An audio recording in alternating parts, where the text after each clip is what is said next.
रावण मायासुर के घर आता है और मंदोदरी से प्रेम करने लगता है। मंदोदरी और रावण का विवाह जल्द ही वैदिक रीति से हो जाता है।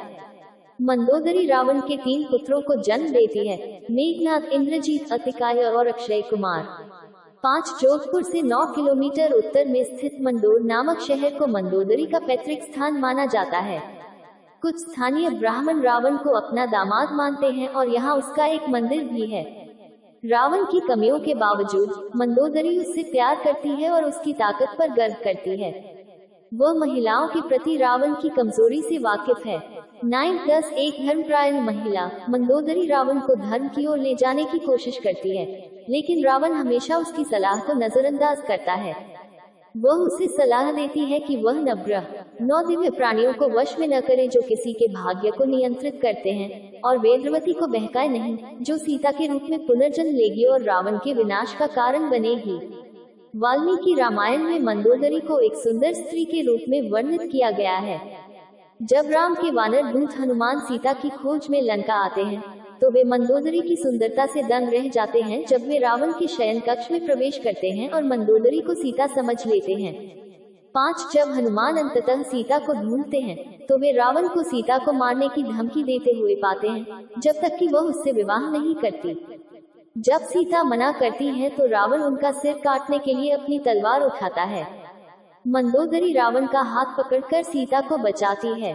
मंदोदरी कहती है कि एक स्त्री की हत्या एक जघन्य पाप है और इसलिए रावण को सीता को नहीं मारना चाहिए। वह रावण से कहती है कि वह अपनी अन्य पत्नियों के साथ मनोरंजन करे और सीता को अपनी पत्नी के रूप में रखने का विचार त्याग दे। रावण सीता के जीवन को बख्श देता है। जब सीता की शांतिपूर्ण वापसी के सभी प्रयास विफल हो जाते हैं तो राम रावण की लंका पर युद्ध की घोषणा करते हैं। राम के खिलाफ अंतिम युद्ध से पहले मंदोदरी रावण को रोकने का अंतिम प्रयास करती है, लेकिन कोई फायदा नहीं होता। 12 अंत में मंदोदरी एक आज्ञाकारी और वफादार पत्नी की तरह अंतिम युद्ध में अपने पति के साथ खड़ी रहती है। 9 हालांकि वह अपने बेटे मेघनाद उर्फ इंद्रजीत, जिसने स्वर्ग के देव राजा इंद्र पर विजय प्राप्त की थी, को राम से युद्ध न करने की सलाह देती है। 13 रामायण की कई पांडुलिपियों में एक कहानी का उल्लेख है जिसमें अंगद रावण द्वारा सीता के साथ किए गए व्यवहार की सजा के रूप में रावण की उपस्थिति में मंदोदरी को उसके बालों से घसीटते हैं। रामायण के एक टिप्पणीकार सत्यतीर्थ इस कहानी को निराधार बताते हैं।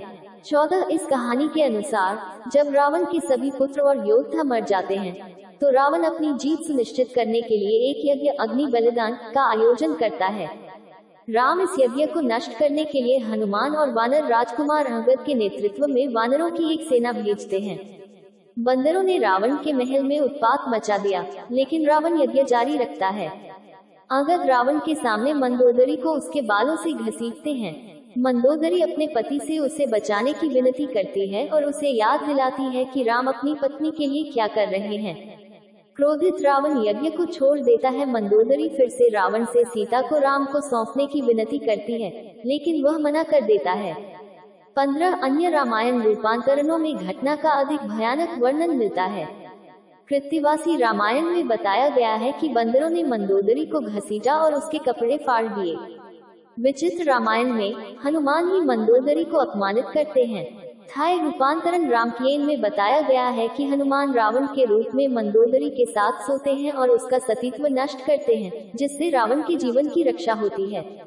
16 रावण राम के साथ अंतिम द्वंद्व लड़ता है। राम अपने साधारण बाणों से रावण को मारने में विफल रहते हैं, लेकिन अंत में एक जादुई बाण से मार देते हैं। जबकि वाल्मीकि की रामायण बताती है कि जादुई बाण राम को इंद्र ने दिया था। अन्य संस्करणों में जादुई तीर मंदोदरी के शयन कक्ष में या उसके बिस्तर के नीचे छिपा हुआ है। जब मंदोदरी रावण की भलाई के लिए देवी पार्वती की पूजा में लीन होती है, हनुमान एक साधु के रूप में प्रच्छन्न होकर उसके पास आते हैं।